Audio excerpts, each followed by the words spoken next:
각 분야의 지금 현재 이루어지고 있는 한국어 평가에 있어서 여러 가지 현황들을 소개하고 앞으로 어떻게 하면 더 발전적인 방향으로 나아갈 수 있을지 하는 길을 함께 모색해보는 그런 토론의 시간을 갖고자 합니다. 토론 패널로 참석해 주신 분을 먼저 저쪽 끝에서부터 소개하겠습니다. 네, 이정희 선생님 나와주셨습니다. 네. 그 다음은 홍종명 교수님, 한국의대 선생님 나오셨습니다. 그 중국에서 전영근 교수님 나오셨습니다. 서울대학교 민병곤 교수님이십니다.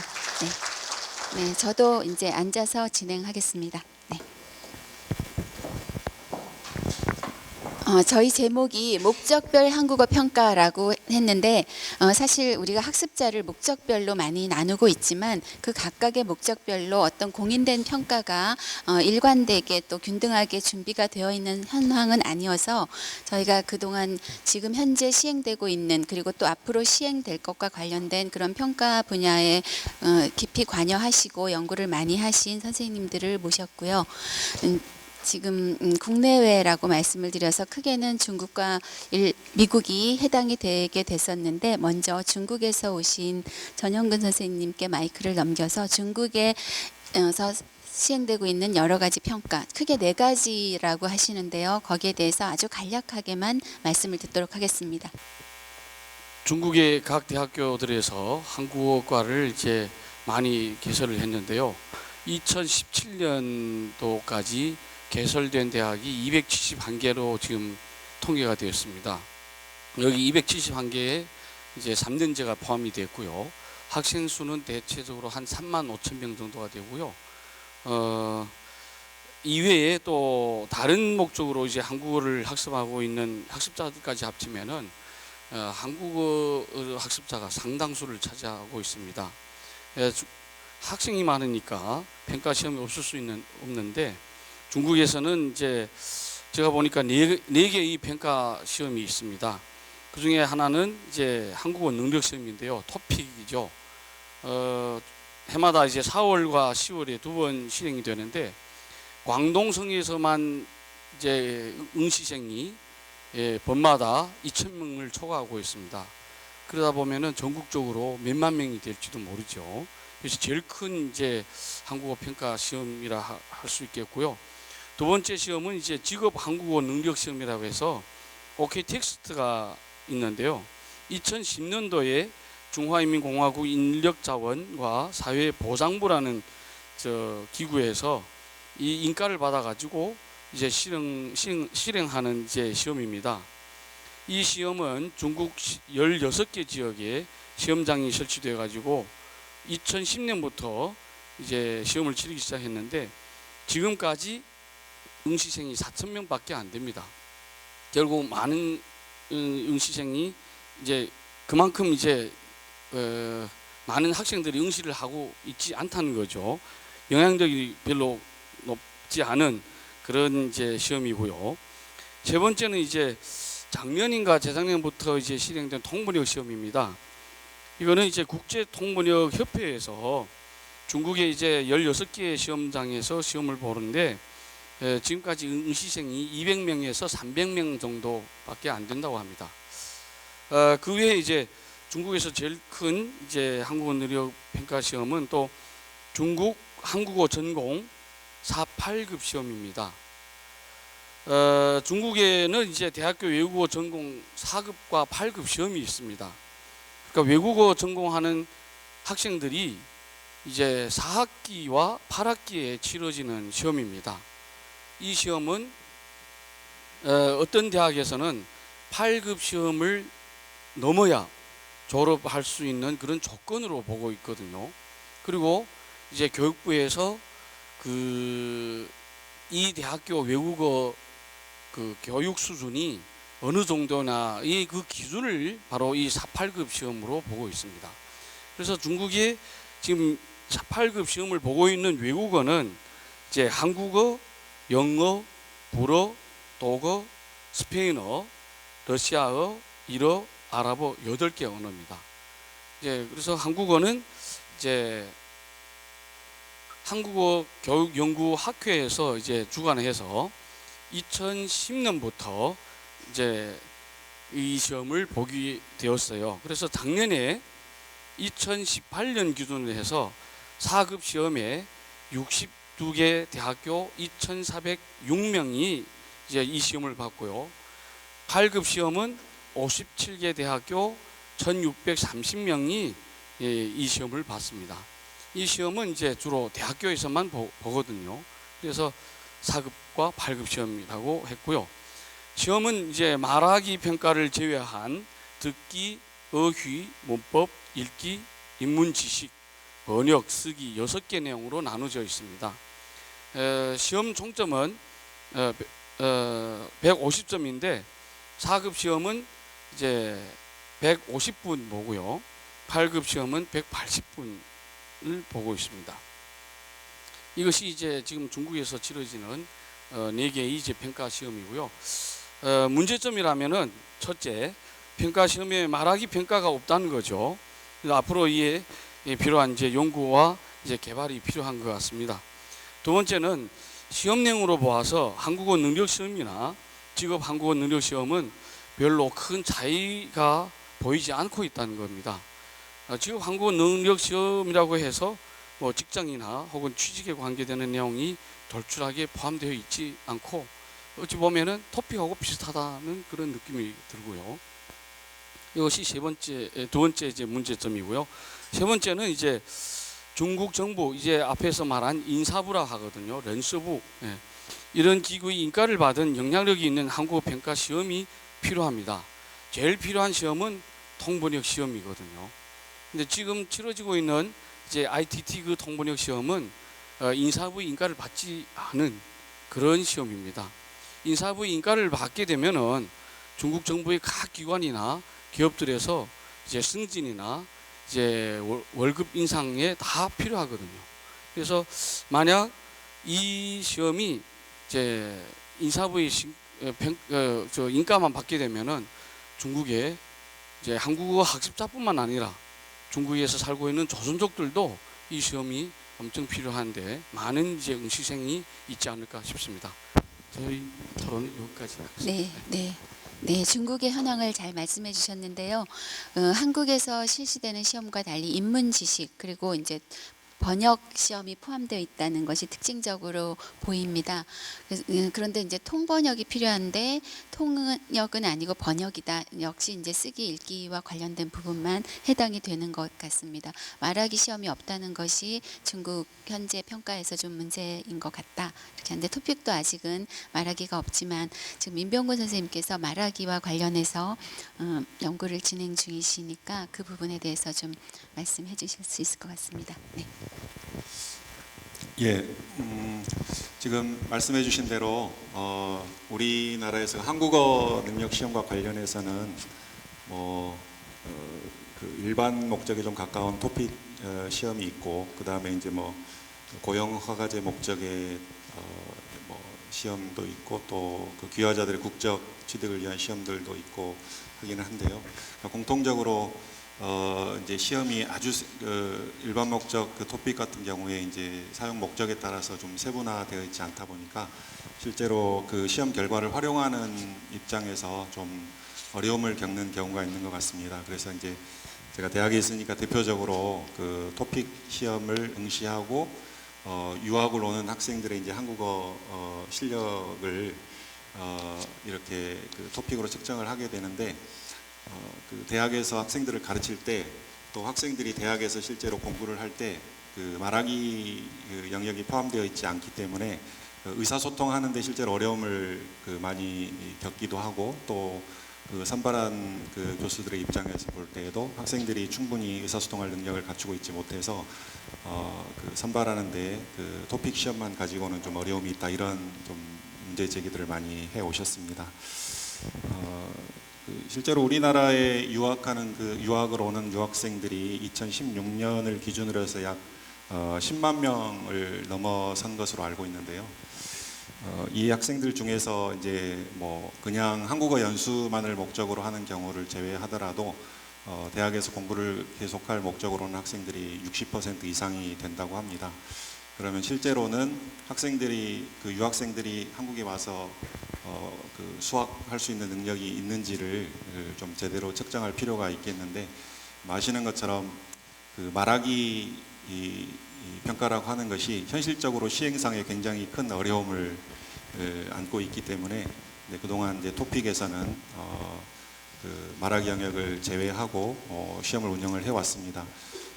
국립국제교육원에서 이 문제를 좀 계속 인식을 하고 계셔서 토픽에서도 말하기 시험을 개발하고 있는 것으로 알고 있습니다만, 저희가 이제 그 학문 목적 그 말하기 평가 검사 도구를 이제 개발하게 된 계기는, 어차피 그 토픽 이외에 토플이나 또 그 영국에서 운영하는 아이일츠 같은 그런 이제 학문 목적의 그런 검사 도구도 필요하고, 또 기왕에 그 우리 토픽에서 말하기 영역을 포함하고 있지 못하기 때문에 그 두 가지를 좀 같이 해결할 수 있는 좀 빠른 길이 무엇일까 좀 생각을 해보다가, 학문 목적의 말하기 시험을 개발하면 좋겠다 생각을 해가지고 그 저희가 2015년부터 한국연구재단의 지원을 받아서 약 3년 동안 개발 연구를 진행을 했습니다. 그래서 이 시험은 이제 오늘은 주로 제가 그 개발하는 과정에서 뭐 좀 느꼈던 것들이나 또 그 과제 같은 것들을 좀 말씀을 드리게 될 텐데요. 일단 이 시험을 통해서 저희가 이제 생각하는 것은 일단 뭐 토픽 시험과는 좀 약간 다른 그 학문 목적이라고 했으니까 학문의 그러니까 입학 가능 여부를 판단하거나 또는 이제 실제로 수학 능력을 판단할 수 있는 이제 그런 시험으로 기능할 수 있으면 좋겠다. 그러면서도 토픽과의 좀 상관도가 있기를 좀 기대하는 거고요. 그리고 이 시험을 응시한 학생이 나중에 대학에 들어와서 실제로 뭐 대학에서의 학업 성취도에서도 좋은 결과를 보이는 그런 좀 약간 예측 타당도를 보여주는 시험이면 좋겠다, 이런 생각을 가지고 검사 도구를 좀 개발을 했습니다. 그래서 3년 동안 이제 개발을 하는 과정을 저희가 거쳤는데, 실제로 이제 연구 기간은 종료됐습니다만 연구한 성과들을 조금 이렇게 논문으로 올해까지 좀 발표를 하고, 이후에는 이걸 좀 구체적으로 시행할 수 있는 단계로 전환을 하려고 합니다. 그런데 오늘 그 기조강연에서도 신 교수님 말씀해 주셨지만, 이 시험이 가지는 또 정치 사회적 의미가 있기 때문에 저희가 이제 연구 목적으로 시험 그 검사 도구를 개발을 했지만, 이것을 실제로 시행하는 것은 또 다른 문제여서 저희가 여러 가지로 고민을 하고 있습니다. 특별히 이 검사 시행을 하기 위해서는 이제 뭐 개인의 몇 명의 연구 집단이 이걸 할 수는 없고, 이제 기관을 이렇게 끼고 같이 시험을 운영을 해야 되는 이제 그런 문제가 있어서, 그렇게 하는 방법은 뭐 대학에서 뭐 언어교육원이나 다른 연구소를 끼고 같이 하는 방법이 있을 것 같고, 또 국가에서 지원하는 그런 기구를 만들어서 시행을 할 수도 있을 것 같은데요.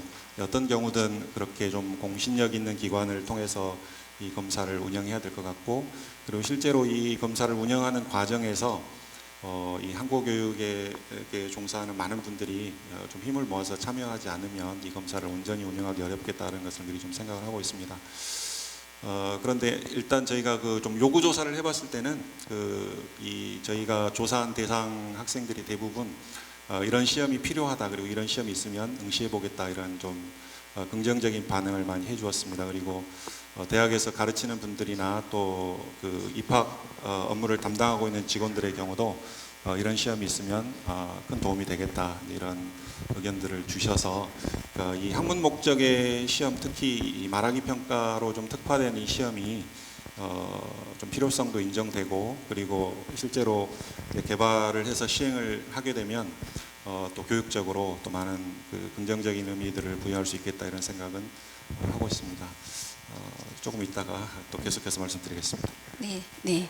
그 토픽 응시자의 대다수가 그 성인이고 또 학문 목적 학습자가 다수를 차지한다고 했을 때, 지금 새롭게 개발되는 토픽 스피킹이 지금 이 말하기 평가하고 좀 연동해서 유기적인 그런 그 시너지를 발휘했으면 좋겠다 하는 생각이 듭니다.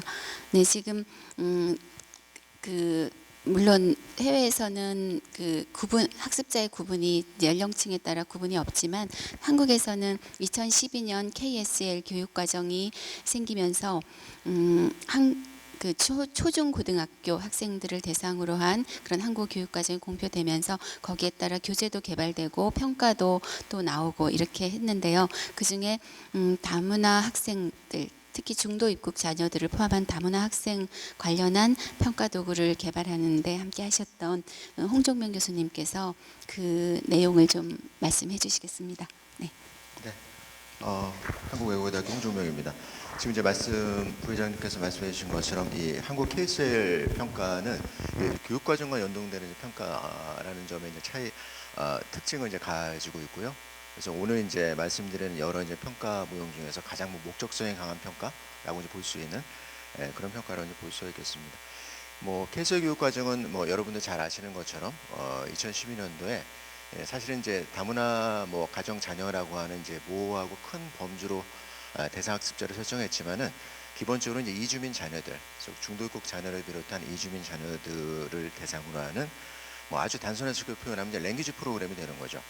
그러한 이제 교육 과정이 이 학생들이 이제 대체적으로 다 학령기에 있기 때문에 학교에서 이제 한국어 교육을 해야 되는 그러한 맥락 때문에 그 이전까지는 이제 이 학생들을 위한 한국어 교육이 이제 방과후 수업이라든지 아니면 기타 이제 NGO 단체 활동을 통해서 이루어졌는데 12년도 이후부터는 이것이 이제 한국어 교육으로 학교 안으로 이제 들어오게 되면서 공교육 밖에 있었던 한국어 교육이 공교육으로 들어오게 되는 굉장히 이제 의미 있는 그 사례이기도 이제 합니다. 그래서 학교마다 이주민 자녀가 이제 도착을 하면은 이 교육 과정이 운영을 하게 이제 돼 있죠. 그래서 이 교육 과정이 이제 진행되면서 이것과 맞물려서 이제 진행되는 여러 층의 이제 평가들을 우리가 이제 KSL 학습자 대상 평가라고 이제 얘기를 하게 이제 됩니다. 방금 전에 말씀드렸던 것처럼 요 KSL 대상 학습자 대상의 평가는 기본적으로 이제 다른 영역의 한국어 학습자 대상의 평가와는 다르게 선택적이지 않고 이제 필수적이라는 특징을 이제 가지고 있고요. 첫 번째로 반드시 이제 봐야 되는 시험이라는 거죠.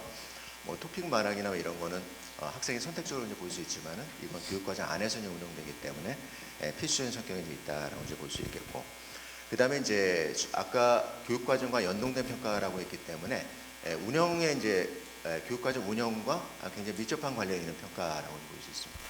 독자적으로 설계되는 평가라기보다도 교육과정 전체의 맥락과 운영의 이제 상관관계가 높은 평가의 특징이라고 볼 수가 있겠고요.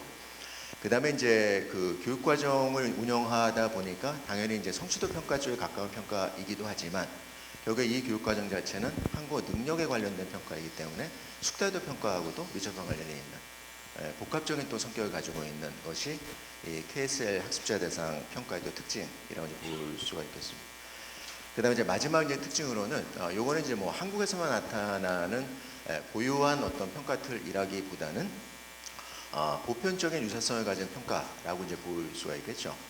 그래서 어떤 국가나 사회나 이주민의 자녀가 생기면은 자연스럽게 이제 공교육에서 그 문제를 해결해야 될 것이고, 그러면서 나타나게 되는 굉장히 보편적인 이제 그 교육 과정의 어떤 평가라는 점에서 한국에서만 나타나는 현상이 아니라 다른 이민 국가나 다른 이제 개발 국가에서도 동일한 어떤 형태와 모형의 평가가 나타나게 된다라는 점에서 특징을 이제 보이게 됩니다. 그래서 지금 말씀드린 이 네 가지 이제 특징을 가진 게 이 한국 KSL 학습자 대상 평가라고 이제 볼 수가 이제 있고요. 구체적으로 간단히 말씀을 드리면은 일단 이제 학생이 이제 학생이 발생을 하면 이 학습자가 이 한국어 교육 과정을 이수해야 되는지 안 해야 되는지를 판단하는 이제 평가가 먼저 있어야 되겠죠. 그 평가가 이제 진단 평가라고 하는 평가이고요. 요 진단 평가가 이제 2013년도에 11년도 과정이 생기고 나서 요 진단 평가가 이제 만들어져서 이제 운영이 되고 있고, 요 진단 평가는 말하기, 듣기, 읽기, 쓰기 모든 네 영역의 네 영역을 포함하는 이제 평가로 구성이 되어 있습니다. 그래서 듣기 15문항, 읽기 20문항, 쓰기 10문항, 말하기 10문항 이렇게 돼서 각 영역마다 100점, 그래서 400점 만점으로 해서 이 400점에서 280점 미만이면 요 KSL 교육 과정을 이제 이수를 해야 됩니다. 그래서 이제 성적에 따라서 280점 미만의 학생들은 이제 교육 과정 들어가고 그렇지 않은 학생은 일반 학급으로 이제 가게 되는 그런 것을 이제 판정하는 이제 평가가 진단 평가인데 13년부터 이제 만들어서 운영이 되고 있고요. 교육 과정이 이제 한 형태로 운영되는 그 교육이다 보니까 당연히 이제 성취도 평가가 이제 필요할 겁니다. 그래서 이 성취도 평가도 2015년도에 이제 개발이 돼서 이제 운영이 되고 있는데 요 12년도에 개발된 한국어 KSL 교육 과정이 이제 뭐 여러 가지 문제가 있고 해서 15년도에 우리 전체 이제 교육 과정이 그 바뀌었던 적이 있습니다. 15년도 교육 과정. 그래서 그때 이제 교육 과정 개정될 때 요 KSL 교육 과정도 함께 이제 개정이 됐어요. 그러다 보니까 이 성취도 평가는 그 교육 과정을 이제 바탕으로 한 교재를 이제 기반으로 해야 되기 때문에 15년도 교육 과정 15년도 이전에 내용을 바탕으로 한 이 성취도 평가는 지금 현재 이제 개발은 됐지만 사용은 이제 안 하거나 이제 못 하고 있는 그 상황이라고 이제 볼 수가 있겠습니다. 그래서 이렇게 진단 평가, 성취도 평가 이 두 개로 이제 운영이 되는데 이 성취도 평가는 이제 아까도 말씀드렸다시피 이 학생이 얼마나 배워서 성취했느냐를 보는 거지만 결국에는 교과 자체가 한국어니까 이게 숙달도 평가의 성격이 띠게 되는 거죠. 그래서 목표라는 어떤 숙달도 도달을 해야 이 과정이 끝나고 다시 이제 원래 학급으로 돌아가게 되는. 그래서 이 성취도 평가는 이제 숙달도 평가하고 밀접한 관련이 있기 때문에 이 부분은 이제 따로 아동 청소년을 위한 숙달도 평가를 만들어서 공유하는 게 어떠냐라는 의견이 한동안 있었습니다. 근데 이제 이 부분은 아동 청소년의 범주 자체가 뭐 국내에 있는 이 KSL 학습자도 있고 해외에 있는 이제 동포 학습자들도 있다 보니까는 맥락이 이제 그 동일하지 않아서 이제 그 KSL 학습자 대상에 이제 따로 숙달도 평가는 지금 만들어지지 않은 그 상태이고요. 진단 평가와 성취도 평가 이 두 개 틀로 이제 운영이 되고 있습니다. 아주 이제 간단하게 말씀드리면 그렇고요. 근데 이제 이 KSL 학습자 대상의 평가에서 이제 이슈라고 이제 하면은 일단 이제 첫 번째로 이제 무엇을 평가할 것인가가 이제 그 이슈가 됩니다. 언어 평가이긴 하지만은 이 학생들이 학교를 다니고 있기 때문에 한국어 능력과 교과 지식이 함께 포함된 영역을 이제 평가를 해야 되는 그런 이제 특징을 가지고 있고요. 그래서 이것도 이제 이슈가 되는 거죠. 언어만 평가할 것인지 아니면 이제 그 지식 부분까지 함께 평가를 해야 될지. 그다음에 두 번째로는 이 정식 교과로 이제 들어가 있긴 하지만은 학교에서 운영되는 교과이긴 하지만은 어쨌든 이건 한국어 교육 과정인 것이죠. 따라서 그러한 면에서 이 평가를 운영하고 평가를 통해서 얻어진 진단 정보를 해석하고 환류를 시킬 교사들의 어떤 역량이나 전문성 이런 것들이 이제 한국어 영역 쪽에 있지 않다 보니 현장에 있는 선생님들이요. 이런 면에서 이제 한계를 보이고 있는 게 이 KSL 평가의 이제 또 다른 특징이라고 볼 수가 있겠고요. 그 밖에 이제 전반적으로 그 이 학생들이 한국어 실력 향상시키고 학교를 이제 졸업하고 그 KSL 학급을 졸업하고 다시 이제 학급으로 넘어갔을 때 과연 이 숙달을 얼마나 유지시켜 줄지에 관련된 평가의 부재 이런 부분들이 지금 현재 논의거리로 남아 있는 상태입니다. 네. 이 정도는 이제 간단히 네. 말씀을 드리고 나머지는 또 이따 네. 말씀드리겠습니다. 그래서 지금 KSL과 연동해서 교재를 가지고 학습했기 때문에 성취도 평가도 중요하지만 그 이전에 중도 입국 학생들이라든지 교육 현장에 바로 들어오는 학생들에 대한 진단 평가, 사실 진단 평가가 개발돼서 많이 알려지진 않았지만 시행이 되고 있는 것으로 알고 있고요. 그 문항들이 한국교육자협의회 카페에도 올려져서 공유되고 있다고 들었습니다. 그러니까 다양한 어떤 교실에서 배치 평가에도 활용될 수 있는 그런 측면이 있는데 본래는 초중고등학교 교육과정과 연동이 되어 있지만 실제로 고등학교 교육과정과 관계 있는 것은 대학하고도 좀 크게 차별화되지 않는 부분도 있어서 그런 것이 아닌가 싶습니다. 이 배치고사라고 하는 그 성취도 평가와 관련해서 박미정 선생님께서 보내주신 내용도 사실 그런 것인데 미국의 하버드, 콜ум비아, 에모리, UCLA, 하와이 이 5개 대학에서 이루어지고 있는 배치 평가의 성격을 말씀해 주셨습니다. 그래서 30분에서 2시간 정도 소요되는 요 시험에서 말하기, 듣기, 읽기, 쓰기 내 영역이 공식적으로 되지는 않지만 말하기는 경우에는 온라인으로 하면서도 1대1 인터뷰를 통해서 말하기 평가도 이루어지고 있고, 그것이 이제 어떤 학급에 배치돼서 수업을 들을 것인가, 그러니까 필수적인 외국어 학점에 이제 한국어가 포함되어 있는 경우에 해당되는 건데요. 그 시험에서 좋은 점수를 얻어서 시험 과목을 면제받을 수도 있고, 면제를 못 받는 경우에는 어떤 학급에 들어가서 학점을 따게 되는데, 그래서 일부러 시험을 못 보는 학생도 있다고 하는 그런 내용도 여기 적혀 있었습니다. 그래서 그런 상황과 관련지어 보면 저희 경희대학교에서도 외국인을 위한 다른 수업을 따로 개설을 하고, 그 수업을 들을 학생과 한국인과 같은 수업에서 공부할 학생을 나누어서 진행을 한 적이 있는데, 일부러 그 수업을 듣기 위해서 성적을 좀 잘 못 받는 그런 폐단 같은 것도 있어서, 아까 우리 오전에 들었던 내용 중에서 이 시험의 정치적인 뭐 이런 것이 반드시 그 학습자군에서도 일어날 수 있겠구나 하는 생각도 잠시 해봤는데요. 그 지금 홍정명 교수님께서 말씀하신 그런 그 교육 과정과 연동된 부분은 아무래도 민병근 선생님께서 또 이따가 말씀을 좀 해주실 것 같고요. 같은 그 주니어 대상이라는 점에서 또 주니어 토픽의 개발과 관련지어서 이정희 교수님께서 좀 말씀해 주시겠습니다. 네. 네. 저는 이제 학회 준비하는 입장에서 다 서 계시고 바닥에 앉아 계시고 해서 토론에 집중할 수가 없는 그런 상황입니다. 예. 앞에 자리가 비어 있습니다. 네, 제가 이쪽으로.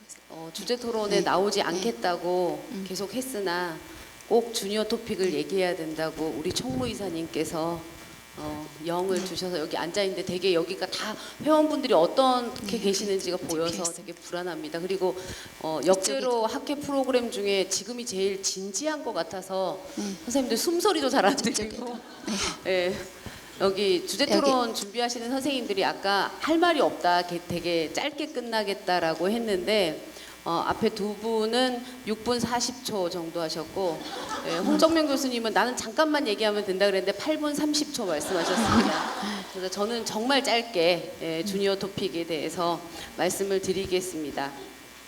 2000년대 초반에 그 토픽을 교육과정평가원에서 시행을 할 때, 그때 이제 토픽 개선 방안과 관련된 정책 연구를 윤희원 교수님하고 서혁 교수님이 하셨어요. 그때 세 가지 과제를 말씀을 하셨는데, 첫 번째가 말하기 평가 도입, 그리고 두 번째가 문제은행 구축, 세 번째가 제2 토픽 개발. 이제 그 세 번째 제2 토픽이 이제 주니어 토픽이었는데, 그때 이제 그 자리에서 제가 발표회 들으면서 저런 시험이 필요가 있을까라는 생각을 했었습니다. 그런데 제가 연구년을 가서 미국에 계신 선생님들하고, 특히 한글학교에서 일하시는 선생님들하고 이야기를 나누던 중에 토픽 얘기를 하시는데, 그게 제일 괴롭다고 하시는 거예요. 그러니까 학교마다 토픽이 졸업 인증인 학교가 있는데, 생각해 보세요. 이렇게 조그만한 아이들이 토픽 2에 나오는, 그러니까 토픽 1은 인증이 안 돼서 3급을 받아야 되기 때문에 그 긴 시험을 듣고 제대로 응시도 못하고 자고 막 이런 것들을 저도 목격을 하고 하면서, 진짜 진정으로 필요한 시험이 이 시험이겠구나라는 생각도 하게 되었고, 그리고 마침 국립국제교육원에서 이 과제를 그냥 우연히 하게 됐거든요. 우연히 대통령 순방 중에 이야기가 나와서 갑자기 하게 돼서 1차 연구의 기초 연구는 굉장히 짧게 했고, 2차 연구에 와서야 척도를 개발을 하고, 그 척도를 개발한 거에 맞추어서 미국의 한글학교에서 한 300명 정도 모의 시행을 했었고요. 그리고 3차년도에는 약간 수정된 유형, 문항 유형, 그리고 문항 틀들을 가지고 베트남 중학교와 고등학교에 가서 모의 시행을 해서 문항 타당도라든지 안정성 검증 이런 것까지 끝나서 마치 시행이 되는 듯 했으나, 말하기 평가에 집중을 해야 하는 국립국제교육원의 사정으로 인해 사실 이 시험은 언제 시행될지 알 수 없는 시험이 됐습니다. 하지만 그 시행하는 과정에서 현장의 목소리를 들었을 때는 반드시 필요한 시험이다라는 생각이 들었고, 그리고 베트남에서 이제 중등학교에서 한국어를 가르치고 있고, 그리고 교재도 지금 해마다 한 권씩 계속 나와서 6학년, 7학년, 이제 8학년 교재가 나왔다고 하는데 그렇게 연차적으로 교재가 개발되면서 평가 도구에 대한 요구들도 새롭게 나오고 있고요. 미국도 OPI뿐만 아니라 실제로 그 주니어를 위한 시험을 액트풀 위원회에서 평가 모형을 만들어서 실제로 평가를 하고 있고 그래서 현장에서 요구들이 많은 것 같습니다. 일본은 센터 시험도 있고 한글 능력 검정 시험도 있지만 중등학교에서 한국어를 배우는 학습자들을 위한 평가 도구 개발이 필요하지 않은가에 대한 요구도 나오고 있고 그래서 해외에서도 그런 요구가 굉장히 크고 또 홍정민 교수님 말씀하셨듯이 국내에 있는 KSL 자녀들을 위한 어떤 아동 대상의 주니어 대상의 시험이 필요하다라는 것은 명백한 사실인 것 같습니다. 그래서 이 시험이 언제 어떻게 시행될지 모르겠지만 1차적으로 선생님들이 제일 궁금해하시는 건 어떤 영역을 볼 것이고 어떻게 나누어져 있고 도달 목표를 이제 몇 등급까지로 할 것인가에 대한 부분이 제일 궁금하실 것 같아서 간단히 말씀드리면 이제 크게는 토픽 체제를 따라야 되기 때문에 주니어 토픽도 토픽 1과 토픽 2로 나뉘어지고요. 토픽 1의 출발점에 대한 논의들이 굉장히 많았습니다. 지금 현행 토픽이 아동들이 보기에 너무 어려운 수준으로 되어 있기 때문에 뭐 주제나 유형을 떠나서요. 그래서 저희가 그 유럽 공통 참조 기준에서 나온 시험들 몇 가지를 보면 below A1이 있어요. 그래서 A1 밑에 등급을 설정을 해서 저희도 1단계가 들어가기 전 단계부터 시작을 해서 1급까지 하는 것을 토픽 1으로 하고 2급은 이 토픽 2는 2급에서 시작을 하는데 종료하는 지점이 굉장히 재밌습니다. 3급이 아니고 2.5급으로 명시를 하고 있습니다.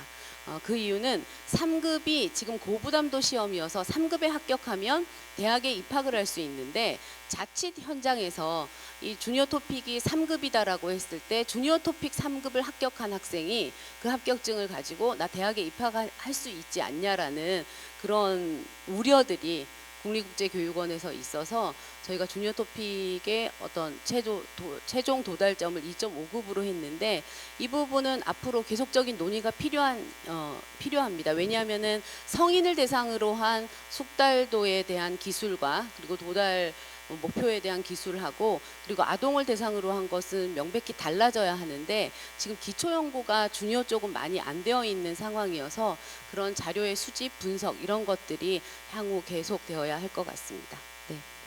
주니어 토픽이 실시되기까지 많은 난관이 있을 것 같고요. 또 거기에 따른 연구도 필요할 것 같습니다. 네, 그러면 지금 간단하게 현황들을 살펴봤는데 이제부터는 패널들께서 서로의 궁금한 점을 질문하고 답하고 하는 방식의 진짜 토론 단계로 들어가겠습니다. 시간이 많지 않지만요. 네, 먼저 말씀을 누가 해주시면 네. 네. 이렇게 토론하는 게 좀 익숙하지가 않은데요. 청중석에서 질문이 더 많을 것 같고 저는 사실 질문은 별로 없는데요.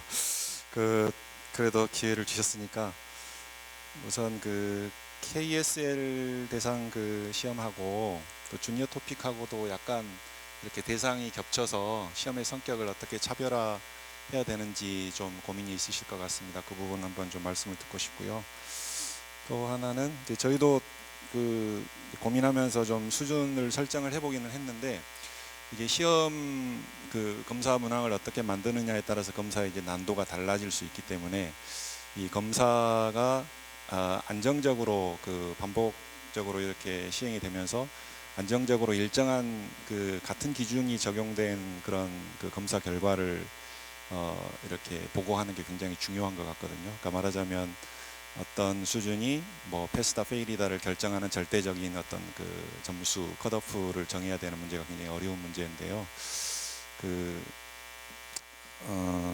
KSL이나 이제 주니어 토픽 같은 데서는 혹시 그런 문제에 대해서 고민을 좀 하셨는지, 그러니까 예를 들어 몇 점이면 도달이고 몇 점이면 미도달이다 이런 기준을 어떻게 정하셨는지, 그리고 또 새로운 검사 문항을 만들어서 다시 시행할 때는 그게 같은 점수가 적용되는지 아니면 어떤 문항의 동등화 같은 것, 검사 도구의 동등화 같은 방식을 통해서 점수가 조정되는지, 그리고 최초에는 어떻게 정하는지 혹시 그런 고민이 있으셨는지 좀 듣고 싶습니다.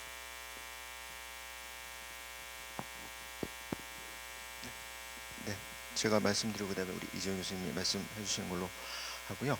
그저 그 어디에서 이제 컷오프를 할 것인가 이 부분이 이제 아까도 말씀드렸다시피 KSL 평가는 성취도 평가이면서 숙달도 평가이니까 기본적으로 이제 숙달도에 좀 적용을 시켜서 정하는 게 좋을 것 같다는 생각을 해와서 그렇게 이제 정해 있긴 한데 아까 말씀드렸던 것처럼 아동 청소년 학습자 대상의 숙달도 평가 아직 없기 때문에 기존의 성인 대상 토픽 기준으로 이제 그 설정을 하게 돼 있죠. 그래서 입급을 하는 학생들은 이제 그 4급 이하의 이제 학생들이 입급이 되는 것이고 그다음에 과정이 이제 끝나서 이제 돌아갈 시점이 이제 4급 정도 되는 그 정도의 이제 그 선수도 평가 기준이라고 이제 볼 수가 이제 있겠고 요 제외 동포와 캐슬 때문에 나타나는 요 토픽의 이런 것들은 우리 이정 교수님께서 얘기해 주시면 좋을 것 같습니다. 네, 그 지점은 이제 저희가 주니어 토픽을 처음에 기획을 할 때 그 KSL이 포함되느냐 포함되지 않느냐에 대한 의견이 되게 분분했을 것 같지만 아주 한 번에 잘 정리가 되어서 왜냐하면 KSL과 해외에 있는 아동들의 상황이 너무 많이 다르기 때문에 교육 환경, 맥락 이런 것들이 사용 환경이 다 달라서 KSL은 포함하지 않는 걸로 주니어 시험에서는 그렇게 이야기를 했었고 하지만 국내의 중도 입국 자녀라든지 그 숙달도가 그러니까 외국에 있는 환경의 학습자, 그 정말 해외에 있는 KFL 환경의 학습자와 유사한 경우에는 시험에 응시도 가능하도록 하는 것으로 안을 정했습니다. 맥락이 다르기 때문에 결론적으로는 양쪽 학습자 모두 따로 숙달도 평가가 필요하다. 그렇게 지금 정리가 되어 있는 상태입니다. 네, 그렇지만 이제 그걸 합칠 수도 있고 좀 서로 교환할 수도 있는 거다. 그렇진 않아요. 결론적으로 봐야 될 것 같은 게 이제 KSL 학습자 KSL은 필수적이니까. 그리고 네. 이제 내용 교과도 들어가게 되잖아요. 그러다 보니 그것까지 포함이 되면은 제외동포 학습자들이 이제 단순히 한국어 실력만을 평가하는 것과는 구인들이 다르기 때문에 따로 가야 되지 않나 이렇게 그렇죠. 그 KSL은 지금 ABCD 네 유형이 개발된 거 외에 추가로 더 개발이 되고 있나요? 네, 진단 평가가 이제 4세트 개발되어 있어서 이제 그 쓰고 있고요. 그다음에 이제 올해 이제 뭐 보정 작업이라고 해서 추가로 이제 문항을 개발하고 온라인 탑재화를 하는 그 준비를 하고 있습니다. 근데 아직 이제 결론이 나지 않아서 그거는 이제 나중에 다음 기회에 네, 아직 공식적으로 탑재는 안 했는데 이제 유통은 되고 있는 그런 상황이어서 그래도 네. 제가 질문이 있어서 시간이 얼마 없어가지고 전영근 교수님께 질문을 좀 드리고 싶습니다. 그 중국의 TMK 선생님 그 이름이 뭐죠? 그 468 그 대학 48급 예, 전공 4급 8급 시험이 되게 궁금한데요. 아까 말씀하실 때 토픽하고 거의 비슷하다라고 하셨잖아요. 예, 그렇지만 그렇게 전공 시험을 따로 두었을 때 얻는 어떤 효과 이런 것들이 분명히 있기 때문에 시험을 두었을 것 같은데 어떤 부분이 차별성이 있는지 좀 알고 싶습니다. 이것이 이제 금방도 얘기했지만 중국의 외국어 전공 학생들 48급 시험은 이제 영어에서부터 시작됐습니다. 이제 영어 응시생은 사실 중국이 커가지고 2010년도에 820개 대학교 27만 명이 4급 시험을 봤고요. 8급 시험은 이제 753개 대학교 18.9만 명이 지금 봤단 말이에요. 그래서 우리도 거기에 따라가야 되겠다 해서 학회에서 주로 주관을 해서 했는데 토픽하고는 우리가 어차피 좀 차이가 나야 되겠다 해서 번역을 넣었어요. 번역을 4개 문항 20점을 넣었고요. 그러니까 4개 문항이면은 아마 2개 문항은 중국어를 한국어로 번역하는 거 하고 2개 문항은 한국어를 중국어 번역하는 거 이 2개 넣었고요. 그다음 하나는 이제 인문 지식에 관한 내용을 넣었는데 이게 30점입니다. 그러니까 인문 지식이라면은 그냥 뭐 간단한 역사, 지리, 문학 이런 거 언어학 지식도 포함되고요. 예, 그래서 언어만 알아서는 안 된다고 이제 많은 학자들이 이제 생각하고 있기 때문에 인문 지식을 30점을 이제 넣어가지고 번역과 인문 지식이 50점입니다. 총점 150점에서 네. 50점이 제가 보기에는 토픽하고 좀 다르지 네. 않을까. 그럼 그 인문 지식도 결국은 한국어로 기술된 내용을 다 한국어로 하는 예, 거죠. 예, 예. 그러니까 독해하고 비슷할 수도 있을 것 같긴 한데, 네. 네, 그런. 그러니까 이제 주관식하고 객관식으로 이제 나누는데 인문 지식은 일반적으로 좀 어렵다 보니까 객관식으로 지금 다 하고요. 번역과 쓰기는 주관식으로 이제 네. 했습니다. 네. 쓰기는 일반적으로 장문짓기인데 30점을 넣었고요. 네. 쓰기도 이제 상당한 점수를 차지하고 있는 거죠. 네. 그러니까 KSL도 생활 한국어와 학습 한국어로 나누어서 이제 교재를 만들고 했던 것도 약간 그런 내용 기반과 관련된 것 같은 겁니다. 네. 지금 더 말씀 혹시 질문을 더. 네. 저는 이제 저 말하기 시험에 대해서 네. 아주 궁금한데요. 그 지금 곧 실행이 된다고 지금 말씀하셨죠? 그러면 곧 아니에요? 이제 되고 네. 그러면은 아까 저 말씀 도중에 이제 15분 정도로 네.